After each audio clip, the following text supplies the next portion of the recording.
tuning in to the online broadcast network, AFTERBUZZ TV. Over 20 million weekly downloads from over 200 countries and your number one source in after-show entertainment.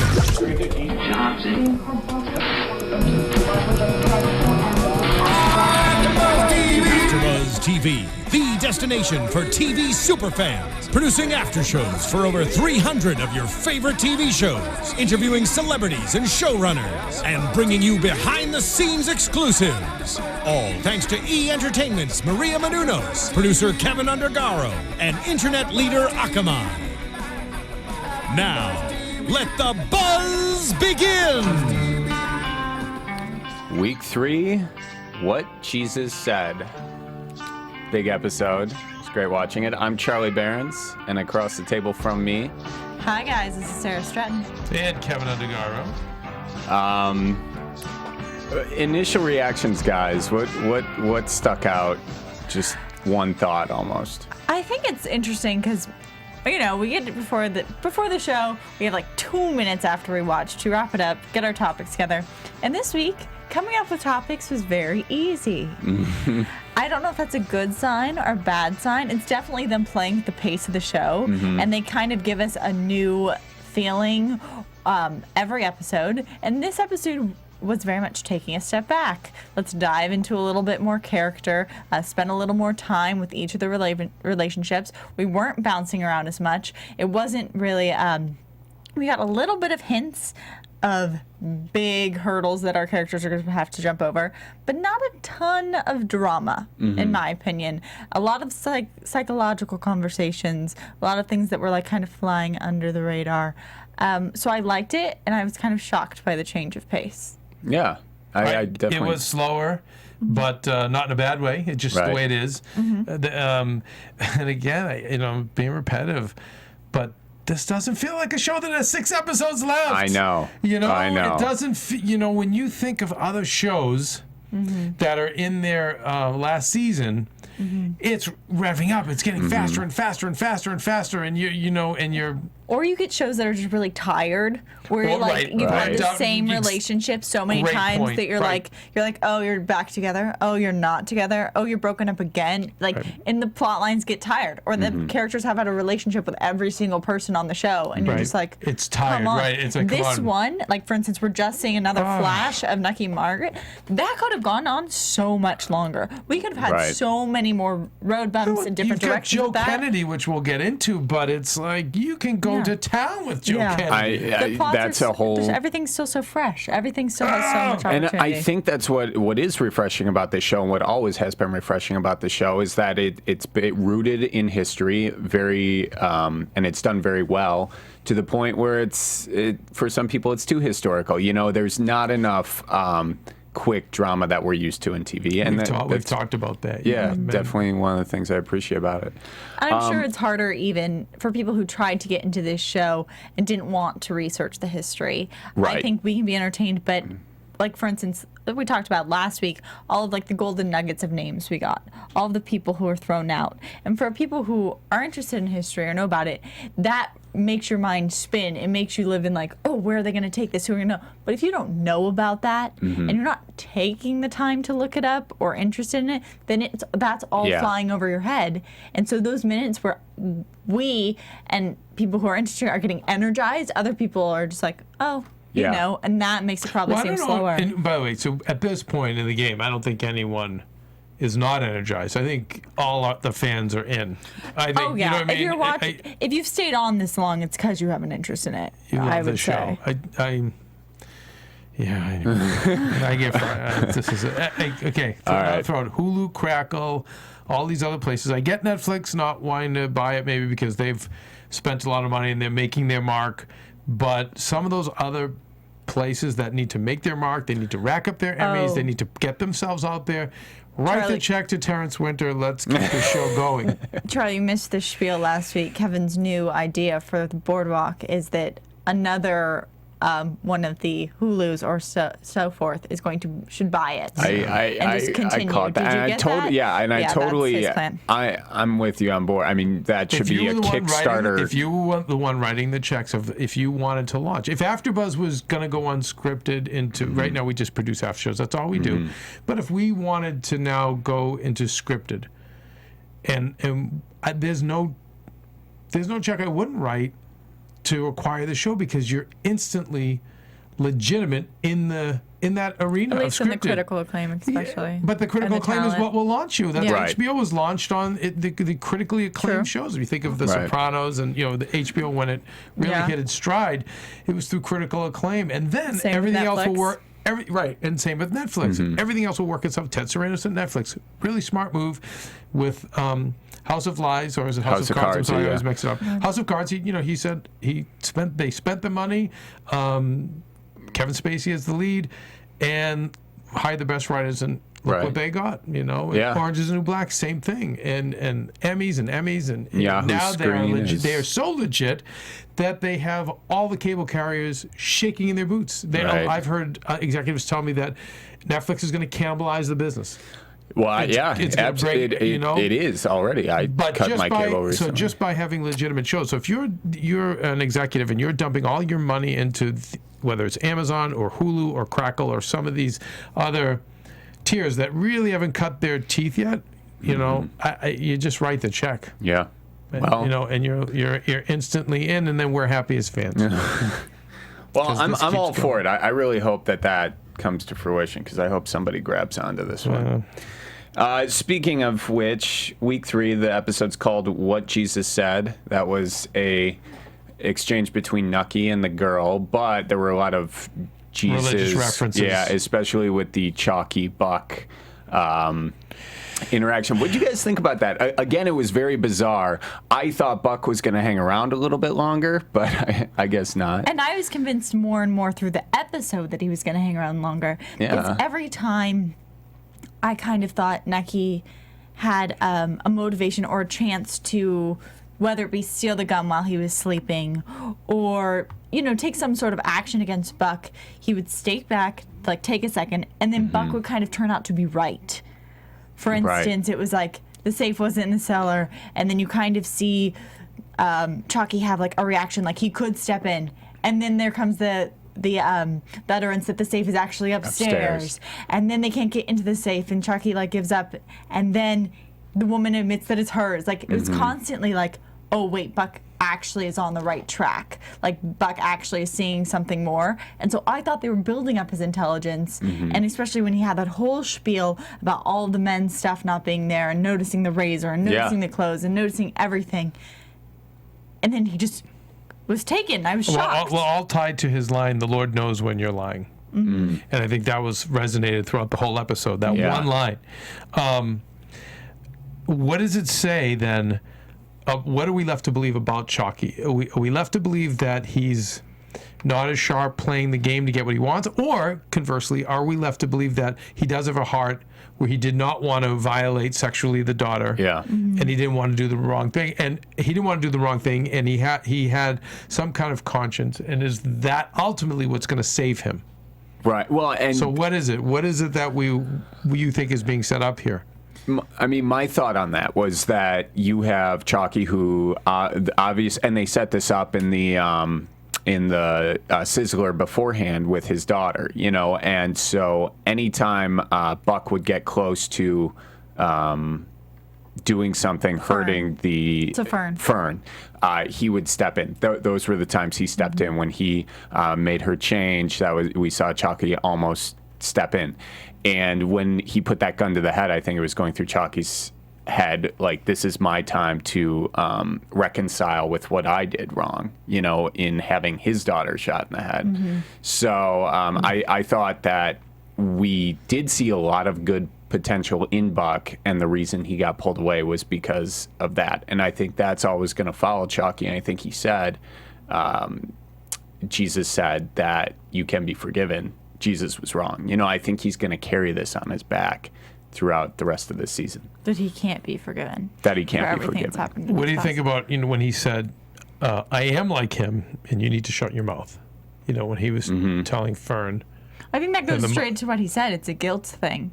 It's like I'm a bad person. Yes, Chalky's carrying around this guilt, this turmoil of his past. But I also think we were supposed to get that there is he does have some moral center, or he might not forgive himself, but his actions are forgivable. And I think ultimately this is why he's going to be okay. I think by the end of the series, this is why he's going to be okay. And I think it's always we talk on Sons of Anarchy, how Kurt Sutter ultimately is going to let this whole universe play out, and it'll be interesting. With Terrence Winter, will this be an ironic ending where it's, it's very gray, or are we going to be left to believe that evil always triumphs and money rules all and man is always violent, or are we going to be left to think that, humanity being human will prevail? So it'll be interesting. My instinct is that Chalky's going to come out okay. Really? Because of that. Yes, because he didn't want to violate the girl. I just think I always go to American storytelling. I don't feel like it's going to go bad for Chalky. Well, it doesn't mean he's going to end up amazing, but I'm saying I think he's going to survive this. I feel like it's either going to be very melancholy or very, more sad or separate. I don't think he's going to ever rise back up to the top of where he was, because they're not portraying him to be at the top of his game. But it might be something different. Yeah, I bet. Oh, it might be something different. It might be a different kind of success. Well, I think we have another door open for where his story could go, because the last time Chalky left Narcisse, his daughter died, and now Lucky and Narcisse and Manzano are in this warring thing. He just killed a bunch. That was amazing. What did you guys think of that whole sit down? The conversation in the beginning between Lucky and Narcisse and Benny. First of all, I thought the conversation was really great. Really keeps you on your toes. You don't know how they're going to be cordial, what every line actually means. I found myself really wanting to go back and watch the Nucky Narcisse first interaction.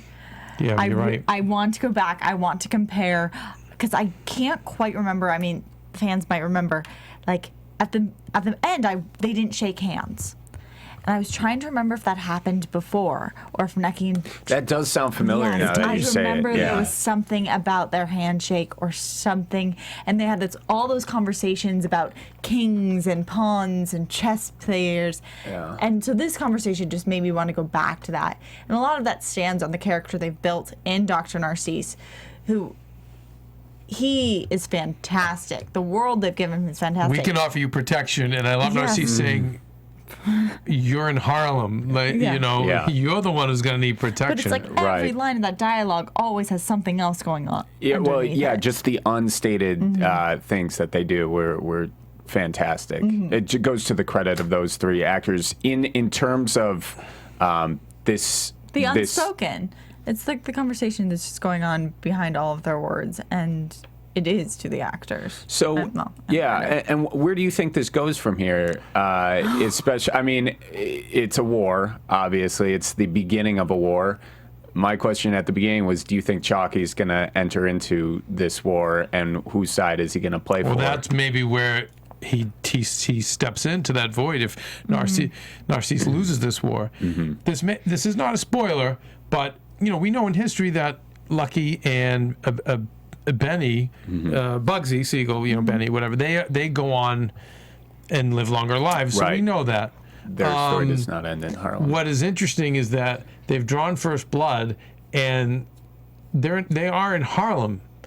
So they're very much outnumbered, it would seem, to go into the Harlem turf and try to strong-arm them. And I don't know enough about history, whether the mob was able to run Harlem. I had thought that they worked together. Maybe the mob supplied them, or suppliers for different things, but not necessarily that they had their hooks in there. But I don't know that, so I don't want to say. If it seems like prediction-wise, Narcisse is going to hit them back, because he's not a guy that rolls over. He's going to hit them. Especially on this he's type going to hit them hit. Hard. And this hit was... It was brutal, yeah. It's something they're going to take. He's going to take personal. He's going to take going after the girls. Absolutely. We've saw his whole relationship with women in the prior season's been very interesting. It's been protective. It's been protective, but he does abusive. push boundaries with his own hands. But I feel like this is one of the worst. Like, he will have a huge reaction to this. And it's a race issue, a huge one. And by the way, we saw it in the Chalky scene, you know, with Buck. Buck was And like, Fern. you're disrespecting me. And the subtext of what he's saying is that why? Because you don't think I'm educated? I don't know. I don't even think that was And that subtext. cuts. I think he actually said it. Yeah, he probably. Yeah, he did say something to that effect. and so So he's gonna. So Narcisse is gonna be batshit. Yeah. You came into his house. Did you and feel like this. Narcisse was nervous at the end of that conversation? No, I don't think he gets nervous. See, I don't felt know. nerves. I felt nerves. At the end of him and Lucky's conversation, he was way more fidgety than normal before he buttoned up his coat, and I felt nerves, and that's what swayed me to think, oh, they're gonna get him first. I think uncomfortable because he knew it's like, okay, it's go time. Yeah. No, I mean nobody should, unless you're psychotic, you should not be happy about war. Right. You want to be more happy about making money, however you're going to make it. So I think he's concerned, but if he were afraid, he would have said, let's talk about this. He would have played them a little bit more, but he just buttoned his jacket and said, okay. I do feel like in a differentiation between that first conversation with Nucky versus the one we saw today, I think it was noticeable there was a little bit of hardness in him, though, because everybody has a great, like, 7-year weathered demeanor, which is fantastic about this season in particular. But I thought Narcisse especially, and right across from the other person who I think does an amazing job with it is Lucky. It was interesting because he's already been through hell. I mean, last season they were right at the crux of a war themselves, and so you know, I thought it was interesting.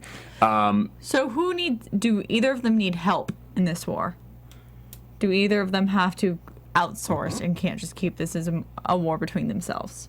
Well, I do think, Chalky? especially this being a final season. I mean, Narcisse. No, I'm wondering if he's thinking Chalky's going to come help. Yeah, well, I do think because Chalky in sort of the old, seasons past, Chalky would take care of, the black community, and he would find a working relationship. But isn't he have such a hair across his ass for Narcisse and his family and Yeah.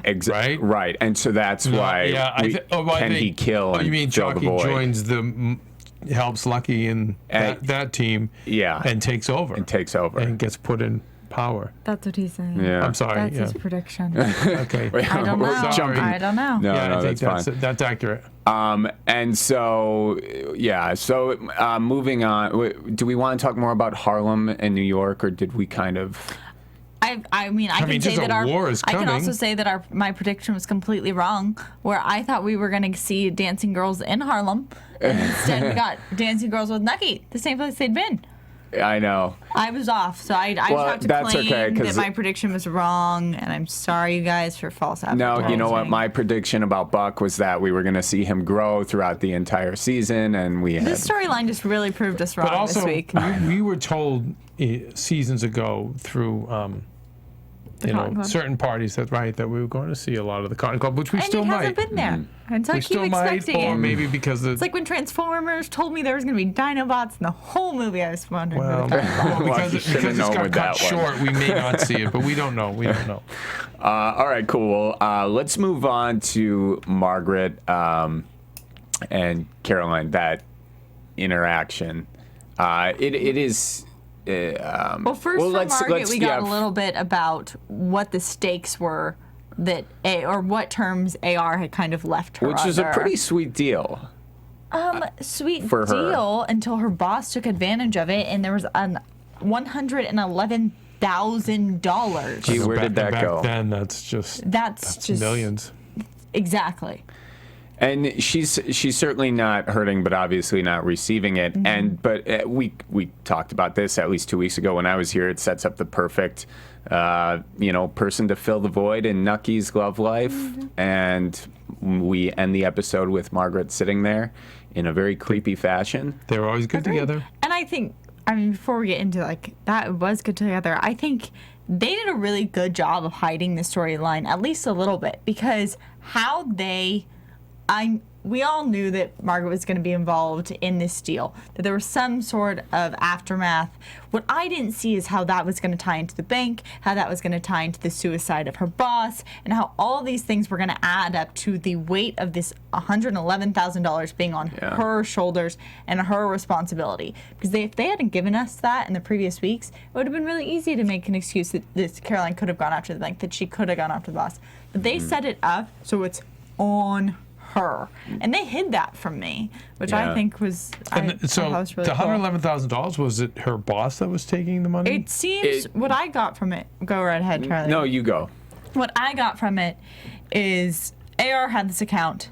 After AR passes away, the boss continues to make withdrawals, forcing Margaret to sign it off. So the boss has been having this money. Now boss is gone. The money is gone. Wife wants the money because it was supposed to be a closed account and it is rightfully hers. Right. And who that money trail goes back to, can't sue the bank because it's bankrupt, can't sue the guy because he's dead, so it's going to the last person who has signatures, so it's going to blame on Margaret. That's what I got from it. That's what I got too, and that sort of made sense because why is Margaret, even part of this? Part of it if she's making that much money. And Margaret obviously doesn't have it. Yeah, right, which is why she's at Nucky. And I love Nucky's last words to her, which I told. It was in the teaser for next week, just saying we're both a part of this, but only one person can solve it. I was like, okay, here we go again. We'll save it for predictions, but it was just interesting to see that relationship. How great was Caroline, the wife of Rothstein? Frightening. She scares me. Yeah, she reminded me of a second grade teacher I had, so I was, sitting uncomfortably in my seat for that. But I think it speaks to your point about how hardened. She's a widow. Mm-hmm. She's dealt with his name being all over the United States, all over the papers, probably all over the world, and therefore her name ruined with it. She has nothing. So this is a lady who's just does not care about taking anyone down. Right, and dealt with him all those years too. So you just see where she's just so hardened. And what do you guys think about that when she says, how would you feel if your name was the notorious wife of the notorious gangster? What did you think she was threatening there exactly? Oh, that's going to be you, Margaret. You're going to be. That's going to be your epitaph. Mm-hmm. Like Margaret was trying to say that they're similar, and she's like, "No, we're not similar yet, but we're going to be, and you're going to experience the worst of my life. You think you've had it bad." Also, that they added another female villain, I don't want to say a female villain. You just did. But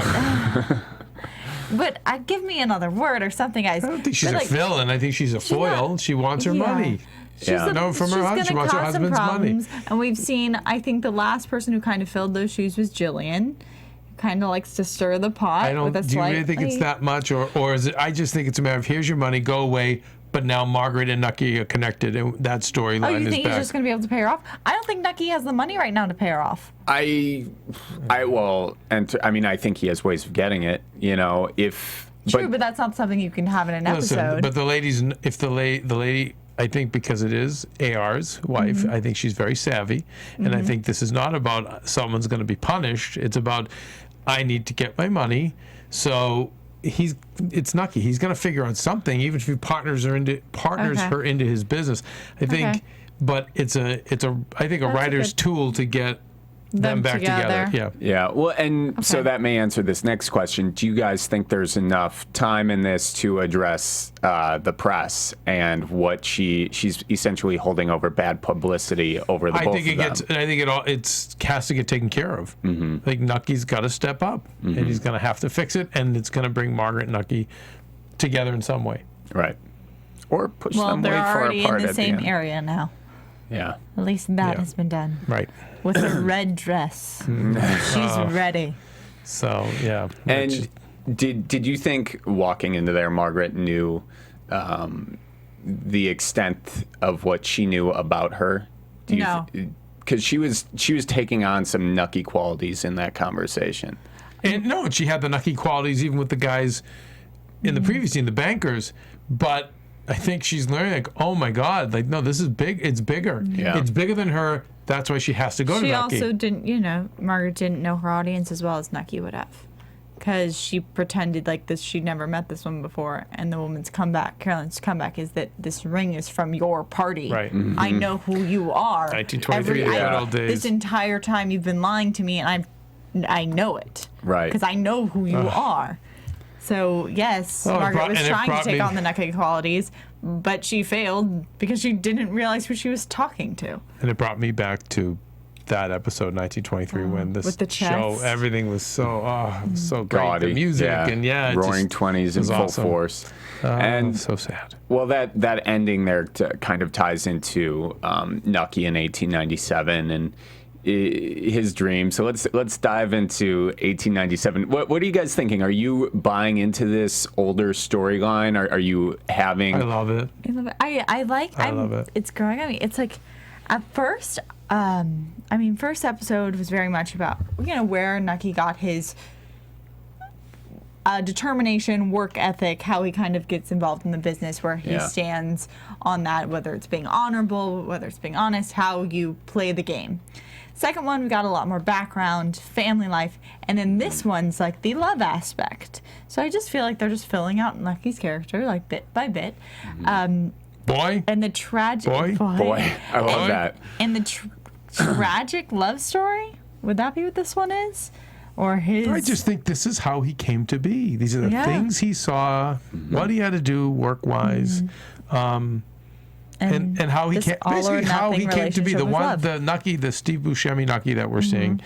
This is how it all happened.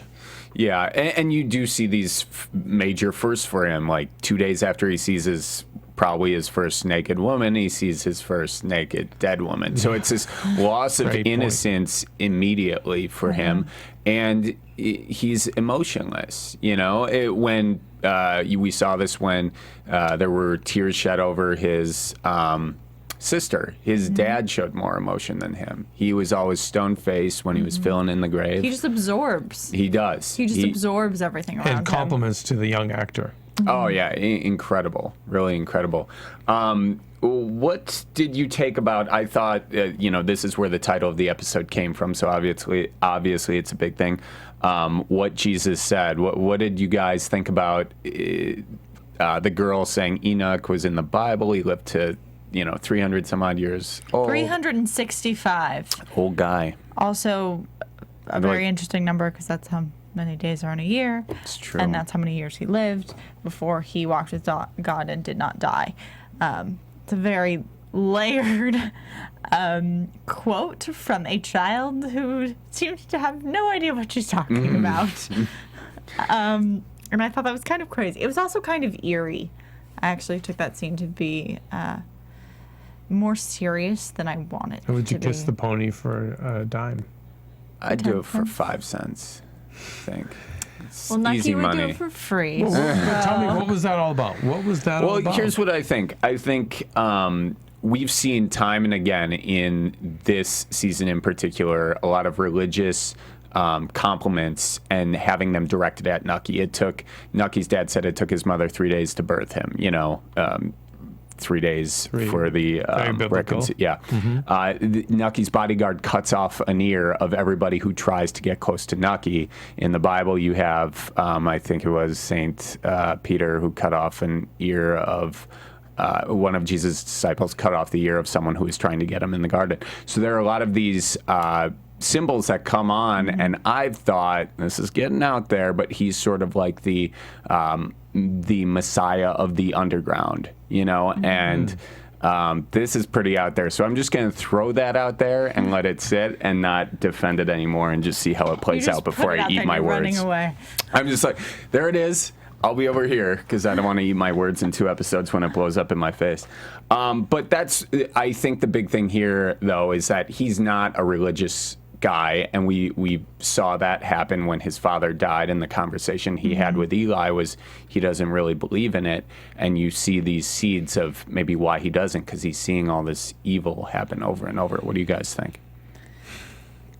Yeah, he's got to be desensitized from everything he's seen. I mean, it seems like the brother was more sheltered from it, so he was able to kind of drink the Kool-Aid and be very Catholic and very religious, whereas Nucky, it just seems like he's seen so many hard things that it's really hard for him to believe in anything. Right. Other than himself. I disagree. Do you? I feel like that was the point, is that he does see all these things, and he doesn't show that he's affected by him, and his way of dealing with his emotions, then he puts all of this effort into the people he cares about throughout his life, which tends to be women, which tends to be like the girls that he carries so much around with them, and would do anything for them. That's different from being religious. That's a humanist thing. Yes, I agree. It's different agree than being that religious, but I'm just I don't want to ever say that Nucky's like unaffected, because I think he is a very emotionally affected person. You're right. It's not I'm not saying he's a religious person. I just don't want to put it out there that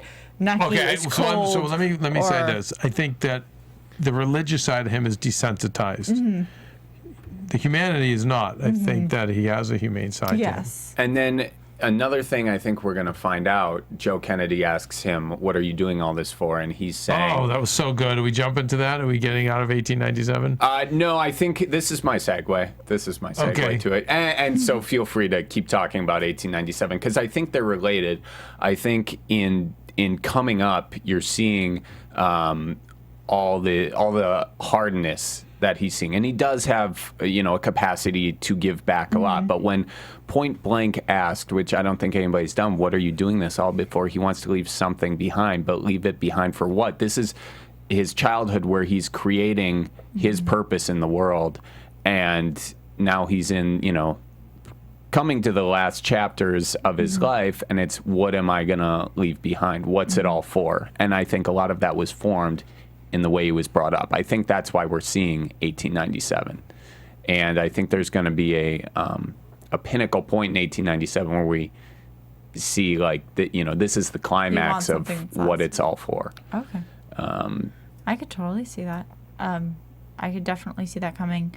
With his relationship with, if we're going to talk about him and Kennedy in this episode, and how we get to that point where Kennedy can not only ask the question, but Nucky also answers, which I think was an interesting point in all the seasons, because in most conversations that we see with Nucky, I feel like he's always the one asking questions, or he's the one just giving you, I'm sorry, let me rephrase that. He's always the one who's just very steadfast. He's in control of all the conversations. In all the conversations we got with Kennedy today, there was a lot of wondering and Nucky trying to figuring him out. Yeah, no, Kennedy was in control. It was cool. Yeah, and that was a lot displayed with the drinks. That was just displayed with their speech patterns, how they were talking off each other. Where Nucky was it was almost like watching him deal with the Commodore again, where he was trying to almost pick his brain or learn from him, or he was just a little bit lower on the totem pole. And so that all those conversations built their relationship up, so that when Nucky answered him, I thought he was being honest. And I thought that was a true answer that he kind of had to, not willingly had wanted to admit, but had to admit. Right. I mean, first he said he wasn't interested in doing it, and then he and I think you're absolutely right about him learning from Kennedy the way he learned from the Commodore, because each 1897 sequence, the next sequence was a sequence with Joe Kennedy. So they were really lining up the parallel. So that was a good find. But I love the fact that Kennedy explains they're both Irish Catholic. That was what was interesting. And Kennedy was saying, listen, we can't drink because I can't build up that stereotype. Right. And Nucky pushes the drinks away. Go ahead. Say what you're going to say. And it also kind of points to the fact that he's like, I've never broken a law, technically. Well, and then we get there. And then I thought Nucky had a great response. Well, none you've been caught for. Right. He called it technicality. Which it was. And we know that from history that it is. But even when he said 2 seltzers and he said, no, I want a tonic. So it's like he's just a little off with this guy. I thought it was interesting. Kennedy, 8 kids, 9th on the way. He's building his little army, which was interesting. All his little disciples that he was going to send out into the world to become presidents and senators and influencers. And I thought when he said to him, what is this about? What do you? I don't see pictures. I don't see. I thought it was Kennedy really almost being afraid to do business with this guy because, I mean, I've had people that I've worked with that have no connections to people. And I've said, I don't want to do business with someone like that. So that kind of person's scary. Right. They have Because you have nothing to lose. nothing to lose. Right. Nothing. Well, and So it's very Ability to- astute, I thought, of Kennedy to look around and say, and we know that about Nucky. yeah, and that was, I think, it was a surprise for me when asked if he had kids. He named off the 2 kids he hasn't seen in, for all we know, years. I mean, he plays off every question. He plays off. He got the kid question. He plays off with names. He was asked about his brother. He pushed this. But that Kennedy, off. but He it was pushes- fine, and he played it off like you said.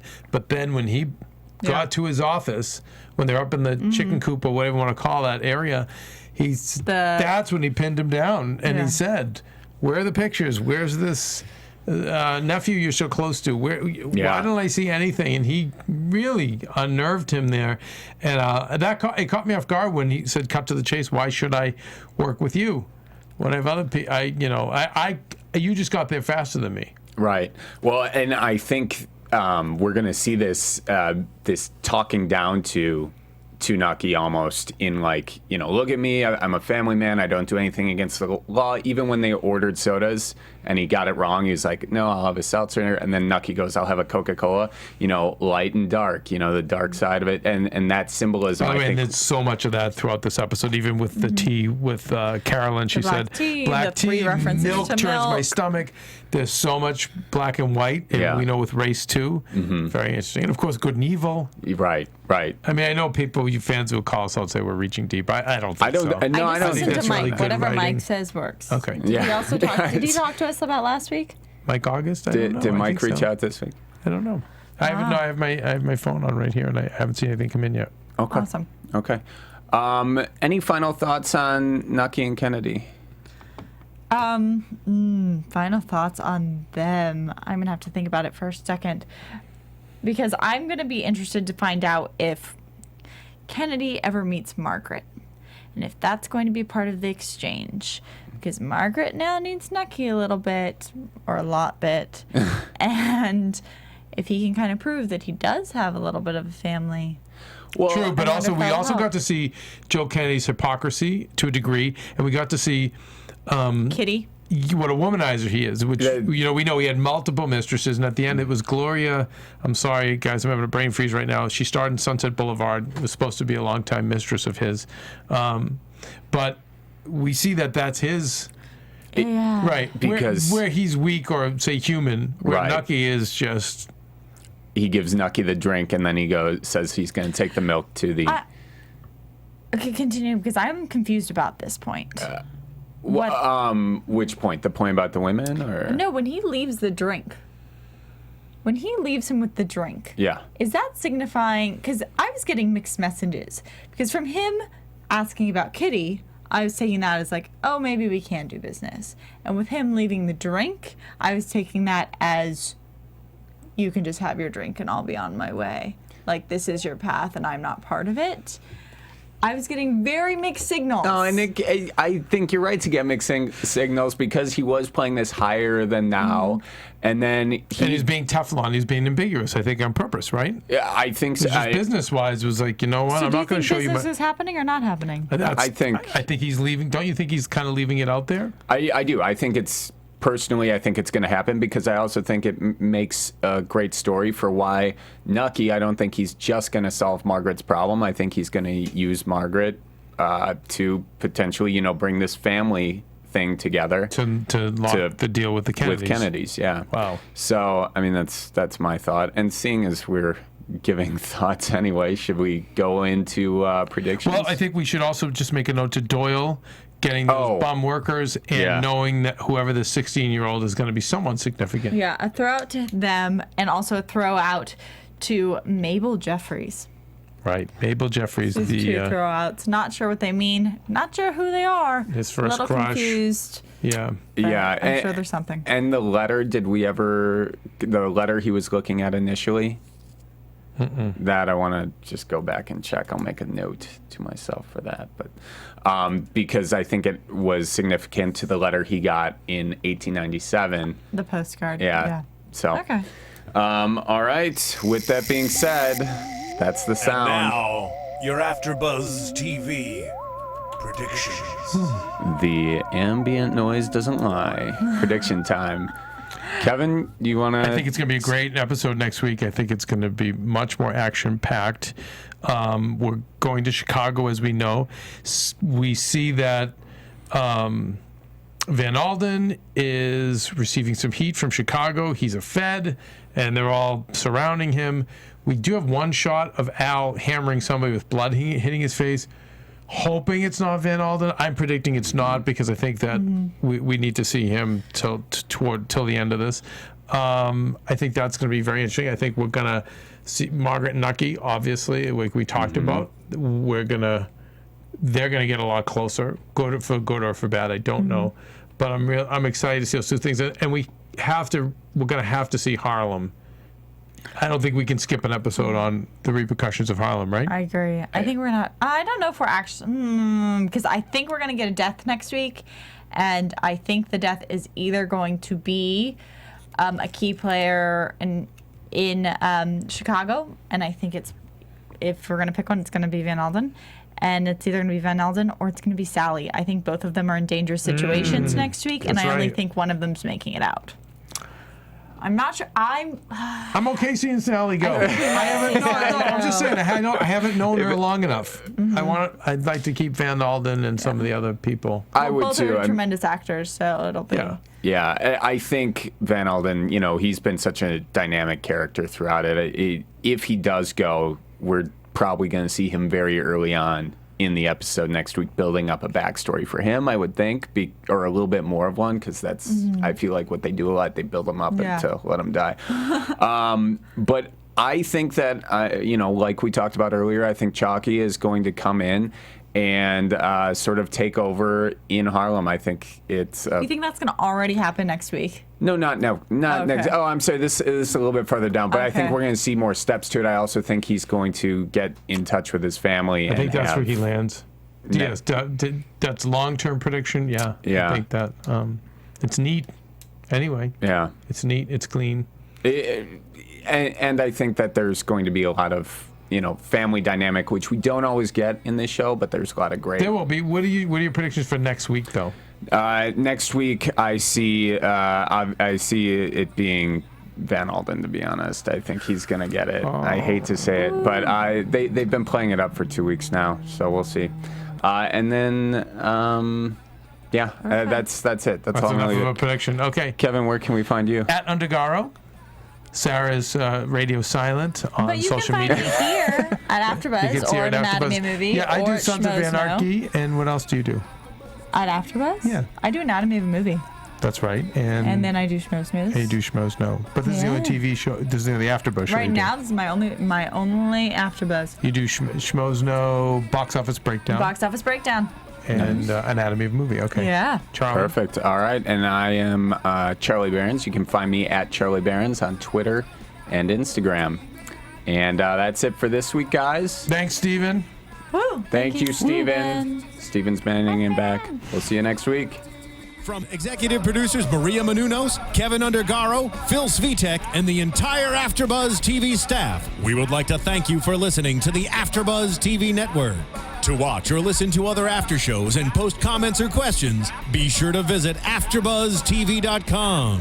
I'm Sir Richard Wentworth, and this has been a presentation of AfterBuzz TV. Bye. See you later. The views expressed herein are those of the hosts only and do not necessarily reflect the views of AfterBuzz TV or its owners or principals.